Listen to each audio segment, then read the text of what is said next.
Hi good morning. सीधा सौदा के इस एडिशन में आप सबका स्वागत है। आज है शुक्रवार, फ्राइडे, हफ्ते का आखिरी ट्रेडिंग सेशन और बढ़िया मोमेंटम इक्विटी मार्केट्स में बना हुआ है। इस पूरे हफ्ते ताबड़तोड़ तेजी थी, एक वेडनेसडे को छोड़ दे जिस दिन थोड़ा सा ब्लिप आया था, लेकिन उस दिन भी बाकी broader markets, Nifty bank outperform ही कर रहे थे और कल भी रिकॉर्ड उच्चतम स्तरों पे जाके क्लोज, बहुत स्ट्रॉन्ग थ्रस्ट और दिन के हाईज पर थे हम लोग। तो ऐसे में आज के लिए, फ्राइडे के लिए सेटअप कैसा है क्विकली वो भी स्क्रीन पर आएगा। यूएस में कंसोलिडेशन के बाद धीरे धीरे वापस स्ट्रेंथ आ रही है, ऐसा मीनिंगफुल स्ट्रेंथ नहीं, लेकिन आपकी स्क्रीन पे हर टिक्स हैं 1/4 से 1/3% के उछाल के साथ यूएस में तमाम बेंचमार्क्स कामकाज करते हुए नजर आए। कुछ डेटा पॉइंट्स आए थे, नीरज जी से बात करेंगे उस पे, उससे कुछ कॉन्फिडेंस बना था। आज जरूर डाउ फ्यूचर्स एकदम फ्लैट है क्योंकि आज वो वहां पे एक और नॉन फार्म पेरोल का इंपॉर्टेंट डेटा आने वाला है। उस डेटा से सब भापने की कोशिश करेंगे अर्थव्यवस्था की हालात और फेड क्या कर सकती है। आजकल सब कुछ फेड क्या कर सकती है पे चला जाता है, तो ठीक है, कोई संकेत बुरे नहीं है। अक्रॉस एशिया मिला जुला कामकाज और हमारा एसजीएक्स निफ्टी दिखा रहा है कि भाई हम कल की क्लोजिंग लेवल्स के आसपास ही 10-11 पॉइंट नीचे शायद शुरुआत करते हुए नजर आएंगे। वो एसजीएक्स निफ्टी स्क्रीन पर ये रहा 11 पॉइंट नीचे। ऐसे में जरा पिच दिखा दीजिए नीरज जी को, थोड़ा सा फ्लैट विकेट है। नहीं, बहुत बढ़िया, बहुत अच्छा विकेट है। फ्लैट तो बल्लेबाजों के लिए ठीक भी रहेगा वैसे। फ्लैट अच्छा रहता है, बॉल पता रहती है कि कितनी बाउंस होगी। हाँ। और मुझे तो बहुत अच्छी पिच इसलिए लग रही है कि संकेत बहुत ही अच्छे हैं ग्राउंड के, कि अगर आप मारेंगे तो 100% वो जाएगा ही, मतलब मोमेंटम है बाहर। तो आपकी कोशिश ये होनी चाहिए कि जहाँ अंडर परफॉर्मेंस है वहाँ पे आप ढूंढने को, अंडर परफॉर्मेंस मतलब जिस तरफ आपको लग रहा है फील्डर नहीं लगा हुआ है उधर ही उड़ा दीजिए आप। तो वो तरीका ये होता है कि आप अभी जैसे बहुत सारे सेक्टोरली चर्न देख रहे हैं या जो अंडर परफॉर्मेंस हो रहे हैं, वही 8-10 सेक्टर है जहाँ पे पहले एक दिन ये चलता है फिर दूसरी, उसी में से आपको ढूंढना है। एग्जाम्पल कल एचडीएफसी लाइफ की थकावट कुछ नहीं कर रहा था और जिस दिन उसकी खबर आई कि ये बोर्ड मीटिंग हो रही है प्रोविंशियल, मैंने उसके अगले दिन लिया, स्टॉक नहीं चला, फ्लैट 2 रुपये ऊपर था। कल देखो क्या चला है। तो मैं वही कह रहा हूँ कि जहाँ पे आपको लग रहा है कि ये पॉकेट अभी परफॉर्म करेगा वहीं पे करिए। डेटा बहुत स्ट्रांग है वहाँ यूएस का, उसमें कोई दिक्कत नहीं है। और अपने यहाँ भी देखिए अब हाईस पे हाई लग रहे हैं, तो आज भी मुझे लगता है कोई दिक्कत नहीं। बावजूद इसके लॉन्ग वीकेंड है, अमेरिका में क्या होगा, कुछ नहीं होगा अमेरिका में, सब दुनिया ऐसी ही चलेगी, अभी तेजी का माहौल रहेगा। लॉन्ग वीकेंड इसलिए क्योंकि मंडे को लेबर डे के चलते यूएस मार्केट्स बंद रहेंगे, तो वहाँ पे ट्रेडिंग सेशन दरअसल ट्यूसडे को रिज्यूम होगा। और ये अंडर परफॉर्मेंस, वो पॉकेट, सीधी आप फिर बैंक लेके आ गए हैं क्या? समझ गए। तो बैंक्स का तो बेसिक आइडिया यही रहता है। हाँ। सीधा सौदा का जो इंटरेस्टिंग खबरें हैं, जो इंटरेस्टिंग पॉकेट्स हैं जिस पे सब बुलिश हो रहे हैं, वो सब सुबह एक थाली में आपको परोस दिया जाए। वो आपका होमवर्क करने की कोशिश है कि ये फोकल स्टॉक्स होंगे, उसके बाद आप उसमें पिक एंड चूज कर लीजिए या फिर अपनी स्टडीज करिए। पहला स्टॉक है सारे खरीदारी के कॉल्स, नीरज जी कह ही रहे हैं, कोई घबराने वाली दिक्कत है नहीं। रेलटेल कॉर्पोरेशन पहला, और रेलटेल कॉर्पोरेशन वो स्टॉक है जो मेरे ख्याल से बिल्कुल पार्टिसिपेट नहीं कर रहा है रैली इस मोमेंटम में, कंसोलिडेशन के मोड में ऑफ हाइज ट्रेड कर रहा है। और इस बीच इसके मेरे ख्याल से ईयर हाइज तो 190 के हैं, तो वहां से तो ऑलमोस्ट देखिए 60-70 रुपए नीचे इस समय ट्रेड करता हुआ। और अब कल खबर आई, हालांकि बहुत मीनिंगफुल नहीं, लेकिन 300 करोड़ रुपए का ऑर्डर है इंडियन एयरफोर्स की तरफ से, उनके लिए प्रोजेक्ट अगले 12 महीनों में एग्जीक्यूट करती हुई नजर आएगी। इसीलिए मैंने स्ट्रेस डाला था कि कुछ करके नहीं दिया स्टॉक ने। शुरुआती अपटिक्स के बाद वो कंसोलिडेशन लंबा था, खबर अच्छी आई है, मुझे लगता है अच्छा खासा मीनिंगफुल अपसाइड बन सकता है। 130 तक के टारगेट्स के लिए यहां पे अप्रोच करने के मौके। दूसरी कंपनी है सैल्जर इलेक्ट्रॉनिक्स, इसने एक जॉइंट वेंचर इनकॉर्पोरेट करा है। कल बाजार बंद होने के बाद खबर आई, ई मोबिलिटी पुश से याद आया, कल अड्डा था ना, कैसा रहा? हाँ बिल्कुल, बहुत बढ़िया, बहुत इंसाइट्स है। जिन लोगों ने नहीं देखा वो यूट्यूब पे देख सकते हैं। आवाज के इस पे पड़ा हुआ है। बहुत वीकेंड पे चला दीजिए ना, अगर वीकेंड पे चलेगा ना, सैटरडे संडे दोनों दिन चलेगा, देखना चाहिए क्योंकि बहुत सारी नई नई चीजें पता चली उसमें कि क्या हो रहा है इस स्पेस, और सब बुलिश हैं स्पेस को लेकर बहुत ज्यादा। तो वो कंपनीज के भी रोज अनाउंसमेंट वही दिखा रहे हैं। कल हमने सुबह टीम में मेंडा की बात करी थी, वो भी यही काम कर रही थी, किसी ई स्टार्टअप में उसने इन्वेस्टमेंट कर डाला। लाइकवाइज सैल्जर इलेक्ट्रॉनिक्स क्या कर रही है, इसने एक जॉइंट वेंचर कर रहा है, इंडो ऑस्ट्रेलियन टेक्नोलॉजी फर्म है इमार्क एलएलपी। तो ये लोग मिलकर एक जॉइंट वेंचर कंपनी स्टैब्लिश करेंगे जो इलेक्ट्रिक कन्वर्जन किट्स बनाएगी ऑटो रिक्शास, कार्स और बसेस के लिए। साथ साथ ये लोग novel electric driven utility vehicles manufacture करने की भी प्लान कर रहे हैं। मुझे लगता है ये कंपनी सब के सब उधर की तरफ मूव करती हुई बाजार अभी रिवॉर्ड करेगा जो जो खबरें आएंगी। इवेंचुअली मुझे नहीं पता कौन सी कंपनी का अपमैनशिप रहती है इंडस्ट्री में। ओईएम्स के साथ भी फैक्ट है, ऑटो एंसिलरीज के साथ भी फैक्ट है। कौन कितना चेंज करेगा, कौन कितना इस इंडस्ट्री के सी चेंज का फायदा उठा पाएगा। लेकिन अभी जो जो अपने जेवीज कदम उस तरफ वीव कर रहे हैं उन सबको बाजार को रिवॉर्ड देना चाहिए। 156 तक के टारगेट्स। ग्रैन्यूल्स इंडिया अगला काउंटर है, ये भी ऑफ हाइज ट्रेड कर रहा है। खैर फार्मा बीच में थोड़ा सा करेक्ट हुआ था, 440 के साल के हाईज खड़ा है 340 ऑड लेवल्स के आसपास, तो अच्छा खासा करेक्शन। ग्रैन्यूल्स के लिए क्या हुआ है, कोविड की ड्रग अप्रूवल आया, समझा देता हूं। तो इस कंपनी को DRDO, defence research and development organisation की तरफ से, मिनिस्ट्री ऑफ डिफेंस की तरफ से आसान शब्दों में 2 डिऑक्सी डी ग्लूकोज की मंजूरी मिल गई। अब ये कोविड, सिवियर कोविड सिम्टम्स वाले पेशेंट्स के लिए, सिवियर कोविड वाले पेशेंट्स के लिए इस दवा का इस्तेमाल किया जाता है। तो वो हरी झंडी उस दवा के लिए मिल गई और अब ये उसकी मास प्रोडक्शन की शुरुआत करते हुए नजर आएंगे। अच्छी खबर, बीटन डाउन स्टोरी, 355 तक के टारगेट्स। ओके, हमारे टीम में तो बैंक वाले शेयर हैं और 4 स्टॉक शुरुआत के एक साथ दिखाते रहिए, आईसीआईसीआई, एक्सिस, कोटक और एचडीएफसी। कल भी हमने रखे थे, 250 पॉइंट बैंक निफ्टी ऊपर गया था और ये सारे स्टॉक 1-1.5%, 2% गए थे। तो फ्यूचर में 2% चल जाता तो कमाई इनके साइज के साथ तो कल बढ़िया मूव था। एक्चुअली साइज के साथ नहीं, हमारी एक्सपेक्टेशन बहुत ज़्यादा है कि ये बैंक निफ्टी में एक दिन बहुत बड़ा तूफान जैसा आएगा, उस दिन आप देखिएगा, मज़ा आएगा आपको। तो इसीलिए मैं इसको फिर से ले रहा हूँ कि कमाई हो ही रही है, फ्यूचर्स के स्टॉक है तो उतना मूवमेंट है। ये अंडर परफॉर्म कर रहा है इंडेक्स से पूरा और ये कैचअप करेगा ही करेगा, या तो निफ्टी नीचे आ जाए, मैं इस पर बिलीव नहीं करता हूँ निफ्टी नीचे आएगा, तो फिर इसको ऊपर जाना पड़ेगा। तो इसलिए मुझे लगता है कि ये एक बढ़िया प्ले है आपके लिए कि आप टॉप नॉच बैंकों में करिए। टारगेट्स आ रहे हैं 2-2 हज़ार रुपये तक के, एचडीएफसी बैंक के सब। अभी थोड़ी देर में आपको ब्रोकर रिपोर्ट जब यतीन बताएंगे तो देखिएगा उसमें आप। तो मुझे लगता है बैंक पे आपको डेफिनेटली ध्यान रखना चाहिए, बहुत बढ़िया मजबूती देखने को मिली और ग्रोथ एरिया है। 5वां स्टॉक बताता हूँ, फिर आप आइए इसमें। ओएनजीसी कल भी हमने रखा था और हमने आपसे कहा था कि इसमें बड़ी अच्छी तेजी बनी। कल देखिए क्रूड फिर से $2.5-3 ऊपर गया और उसके बाद अब ये कहा जा रहा है कि जो ग्रोथ पे कंसर्न आ गए थी, कोविड की वजह से रिकवरी स्लो हो जाएगी, कहीं कुछ स्लो नहीं है। अमेरिका का एक्सपोर्ट 1.3% बढ़ा है, 24 साल के लोएस्ट लेवल पे है वहाँ पे जॉबलेस क्लेम, और नई नौकरियाँ खूब निकल के आ रही हैं। तो जो स्ट्रॉन्ग ग्रोथ है ना, उसकी वजह से दुनिया भर में तेल की डिमांड बढ़ रही है, इसीलिए ओएनजीसी में दांव लगाना चाहिए, खरीदारी करना चाहिए। बिल्कुल ठीक। हाँ, अगला स्टॉक है एसएच केलकर, वो जो फ्रेग्रेंसेस, इत्र के लिए क्या कहेंगे उसको, कंसंट्रेट बनाते, ठीक है।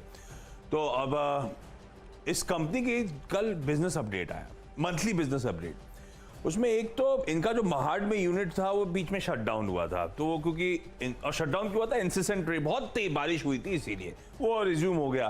वो तो ठीक है, मुझे लगता है रन तो मिल खबर थी।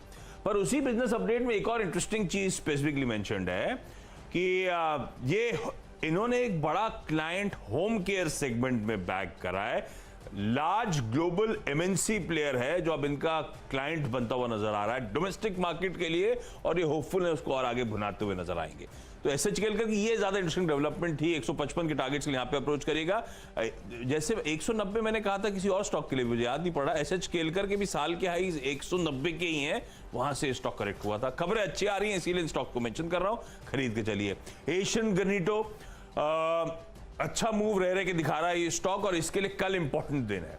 तो बोर्ड मीट शेड्यूल्ड है सैटरडे को। जो राइट्स इशुएंस की बात सामने रखी गई थी कि 225 करोड़ रुपए राइट्स के जरिए मोबिलाइज करना चाहते हैं, उसकी बोर्ड मीट कल शेड्यूल्ड है। तो पता चलेगा अब उसकी राइट्स की डिटेलिंग, तो क्या राइट्स का रेशियो रहेगा, किस भाव पे वो राइट्स आएगा, एक्चुअली कितना फाइनली मोबिलाइज करना चाहते हैं, प्रमोटर्स क्या उस राइट इशुएंस में पार्टिसिपेट करेंगे नहीं करेंगे, ये सारी डिटेल्स हमारे सामने आती हुई नजर आएंगे। और स्ट्रीट राइट्स इशू की रह के इसलिए बात कर रहा है क्योंकि ये जो पैसा आने वाला है इस कंपनी की बुक्स में, जो स्टैंड अलोन डेट है वो पूरा डेट चुकाया जाएगा। तो ये स्टैंड अलोन बेसिस पे एक डेट फ्री एंटिटी होगी, और कहा जा रहा है बाकी रकम का इस्तेमाल आगे के केपेक्स के जो एग्रेसिव प्लान है कंपनी के, उसकी पूर्ति के लिए होगा। तो उस बोर्ड मीट से पहले एशियन ग्रेनिटो 171 के टारगेट्स, और वक्त है अब हम दोनों की टीम्स के डिपेंडेबल खिलाड़ी जानने का।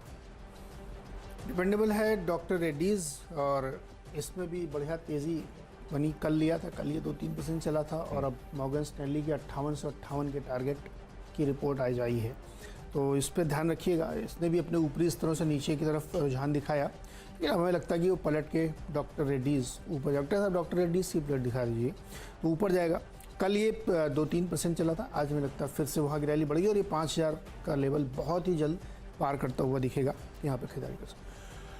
IRB इंफ्रा, कल बाजार बंद होने के बाद एक खबर आई है, पर एक चीज ध्यान रखिएगा, खबर आई बाजार बंद होने के बाद स्टॉक में क्लोजिंग से पहले थोड़ा सा मोमेंटम पिकअप हुआ है, तो हमें एक पहला काम अपने रिस्क का सस्पेंड करना है। 166 के जोन्स पर स्टॉप लॉस स्ट्रिक्ट रखेंगे। खबर अच्छी आई है, कंपनी एक प्रिफर्ड बिडर के तौर पे उभर के आई है तमिलनाडु रोड प्रोजेक्ट के लिए। 910 करोड़ रुपए इसने बिड करा था, 6 लेनिंग होनी है, एक प्रोजेक्ट हाईवे की और 730 दिन का एग्जीक्यूशन पीरियड है और 15 साल तक के लिए ऑपरेशनल पीरियड इस प्रोजेक्ट का रहने वाला है। अच्छी खबर आती हुई रियल एस्टेट के साथ इंफ्रा स्वीट स्पॉट में, मुझे लगता है 171 172 तक के टारगेट्स के लिए आज अप्रोच करेंगे। इस नोट पर क्विकली छोटा सा ब्रेक के उस पार हम लोग की टीम्स के अगले 2 स्टॉक्स यानी कि फ्री हिट और पिंच हिटर्स की बात। स्वागत है एक बार फिर से आपका, और फ्री हिट और पिंच हिटर का समय है, तो क्या लिया जाए फ्री हिट में बताइए आप। सारे बैंक तो अपने निपटा दिए, NBFC है क्या? नहीं, हमारा पुराना फेवरेट ग्लोबल स्पिरिट। शुक्रवार है, ऐसे मत करो। ग्लोबल स्पिरिट मैंने कल देखा तो उसका प्राइस काफ़ी ऊपर आ गया था, जहां मैंने छोड़ा उससे ऊपर, और हमें लगता है कि अभी ये रुकने वाली नहीं है बात। देखिए, अब 1088 का टारगेट है और 1056 में ट्रेड करा हमने इसको, शायद 9, 9:15, 8:30, 8:30 तक स्टॉक को तो चैनल पे कहाँ हम लोग वो तो कहानी अलग है, लेकिन गजब री रेटिंग। तो ये ध्यान में रखिए, इसलिए नहीं कि ये लगातार चल रहा मोमेंटम, आप कंपेयर करेंगे तो अभी भी सबसे सस्ता है, इससे महंगे सारे आपको दिखेंगे वैल्यूएशन वाइज, तो मुझे लगता है इसमें भी और दमखम बाकी है। तो आज 1088 का टारगेट लेते हुए इसको खरीदारी कर सकते हैं। और 8वां स्टॉक है JNK बैंक, जिनकी बोर्ड बैठक होने वाली है, नहीं हो गई अप्रूव किया 2000 करोड़ रुपए इक्विटी से, डेट से, जैसे जैसे भी तरीके हो सकते हैं जुटाएंगे, तो मुझे लगता है कि थोड़ा सा चलेगा, लेकिन ये बिल्कुल ट्रेडिंग बैठा है, लेके मत बैठिएगा बाद में कि स्टॉप लॉस नहीं लगाया। नहीं, आइडिया तो सीधा सौदा का है, सारे ट्रेडिंग बेट्स, आप अपनी इंटरनल स्टडीज करें, कुछ रखना चाहें तो बात अलग।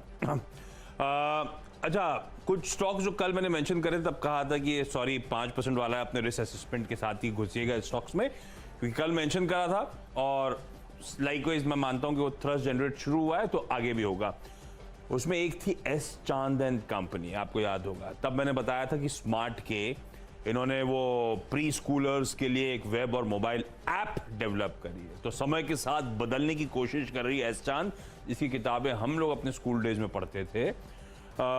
मुझे लगता है आज भी अच्छा मोमेंटम आना चाहिए, लेकिन कल आपने अगर राइट करी उस रैली को तो स्ट्रिक्ट स्टॉप लॉस के साथ चलेंगे। कब टाइट टर्न होगी anybody's guess. Jet Airways likewise, क्योंकि बहुत तगड़ी रीरेटिंग के बाद करेक्शन आया था और कल जो एक्सक्लूसिव था उसका आपने इम्पैक्ट आता हुआ देखा होगा। मेरे ख्याल से अपर थ्रेशोल्ड पे जाके स्टॉक खड़ा हुआ नजर आया था और बहुत सारे पेंडिंग बाय ऑर्डर्स थे। खबर ये थी कि ये लोग ने रिक्रूटमेंट ड्राइव शुरू कर दिया, पुराने जेट एयरवेज के एम्प्लॉयज कई सारे उनको वापस रिक्रूट कर लिया गया है, इन्होंने एयरपोर्ट अथॉरिटी को अप्रोच भी कर दिया है स्लॉट्स के लिए, तो सब कुछ होना शुरू हो गया और Q1 टारगेट कर रहे हैं कि जेट की उड़ान, आपको जेट उड़ता हुआ नजर आएगा इसमें। लेकिन ध्यान रखिएगा अभी तो मोमेंटम में है, पर इतना आसान नहीं होगा जेट का उड़ना, वो स्लॉट्स बहुत चैलेंजिंग है, क्योंकि हमने मतलब गवर्नमेंट ने ऑलरेडी डोल आउट कर दिए हैं, जेट के स्लॉट्स रीअलॉट कर दिए गए थे, तो स्लॉट लॉस के इश्यूज काफ़ी चैलेंजेस आने हैं, वो चैलेंजेस अपनी जगह, अभी सिर्फ मोमेंटम को प्ले करेंगे और मौका मिले, अच्छा मुनाफा मिले, बाहर निकलेंगे। क्विकली छोटा सा ब्रेक ले लेते हैं। ऐसी कुछ और स्टॉक्स कल भी मैंने मेंशन करे तो उनको आगे भी मेंशन करूंगा, नीरज जी कुछ और बढ़िया पिक्स लेकर आएंगे और उसके बाद टीम्स का एक क्विक रैप अप भी।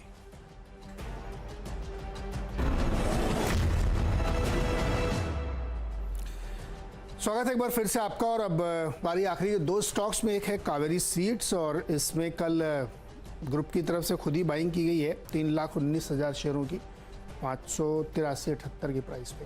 तो यहाँ देख सकते हैं, खरीदारी कर सकते हो। और आखिरी स्टॉक है टाइटन, बहुत दमदार तरीके से स्टॉक चल रहा है, दिवाली दशहरा और ये सब त्यौहार आ ही रहे हैं, लेकिन अभी हमने एकदम लास्ट मोमेंट पे इसलिए ऐड किया कि 2 रिपोर्ट्स पड़ी हैं जो 2-2 हज़ार से ऊपर के टारगेट दे रहे हैं। मतलब रिवाइज टारगेट इतने बढ़ा दिए इन दोनों के, तो मुझे लगता है इसमें खरीदारी की जा सकती है। और टाइटन वैसे भी फंडामेंटली तो स्ट्रांग है ही कंपनी, तो आज 2000 का लक्ष्य लेते हुए टाइटन में खरीदारी। तो वो रिपीट करने कल के, तो उसमें वैस्कॉन की बात हुई थी, गवर्नमेंट ऑफ गोवा से जो ऑर्डर मिला था, मुझे लगता है आज भी उस स्टॉक को रिडार पे रखेंगे।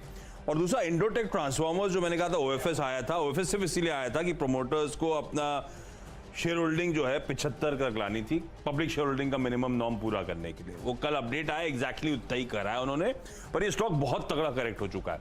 ना कि कल भी मेंशन कर रहा था, कल चला नहीं था, पर स्टेबिलिटी लौट रही है उस रीसेंट करेक्शन के बाद। मुझे लगता है पेंडिंग है थोड़ा सा अप मूव्स, 172 तक के टारगेट्स के लिए यहाँ पे अप्रोच करिए। चलिए, मेरी 10 की टीम स्क्रीन पे दिखा दी डायरेक्टर साहब। हफ्ते का आखिरी दिन और 10 के 10 बल्लेबाज। शुरुआत करी थी रेलटेल कॉर्पोरेशन के साथ, जहां पे 300 करोड़ रुपए का इंडियन एयरफोर्स से ऑर्डर। साल्जर इलेक्ट्रॉनिक्स ये ई मोबिलिटी के स्पेस में एक जॉइंट वेंचर कर रहा है, तो सब वो कंपनी जो इस स्पेस में बढ़िया जेवीज और अलायंसेस स्टिच कर रही हैं, उनको बाजार रिवॉर्ड शायद करे। ग्रैन्यूल्स इंडिया की एक दवा को मंजूरी मिलती हुई। एसएच केलकर ने जो मंथली बिजनेस अपडेट दिया, उसमें माहट का प्लांट टू रिज्यूम होना, उससे ज्यादा इंपॉर्टेंट मुझे लगा एक एमएनसी क्लाइंट ऐड करा इन्होंने पिछले महीने। एशियन ग्रेनिटो, कल वो बोर्ड मीट स्केड्यूल्ड है, राइट्स इशू की डिटेलिंग सामने आएगी। डिपेंडेबल के तौर पे आईआरबी इंफ्रा था, जिसको 800-900 करोड़ रुपए का एक प्रोजेक्ट इन्होंने तमिलनाडु में बैक करा है, एक 6 लेनिंग का प्रोजेक्ट है। उसके बाद S Chand and company, Jet Airways, Vascon engineers और इंडोटेक ट्रांसफार्मर्स, ये सब की स्टोरीज आपके सामने है। अच्छा मोमेंटम जनरेट कर रहे हैं, स्ट्रिक्ट स्टॉप लॉस के साथ उस मोमेंटम को और चेस करने की कोशिश। खरीदारी पे ही पूरा फोकस। और आज फिर से एक बार बैंकिंग शेयर्स ऊपर से 4 और टॉप बैंकिंग कल भी चले थे और आज भी चलेंगे और आगे मुझे लगता है चलते रहेंगे। ये आईसीआईसीआई, एक्सिस, कोटक और एचडीएफसी टॉप 4 बैंक से आप लेके चलिए। और एनजीसी में भी इसलिए खरीदारी क्योंकि क्रूड बढ़ता हुआ दिखा है और आउटलुक भी अब और तेज़ी का ही निकलता हुआ दिख रहा है, क्योंकि क्रूड में बड़ी तेज़ी होने वाली है, तो मुझे लगता है ध्यान रखना चाहिए।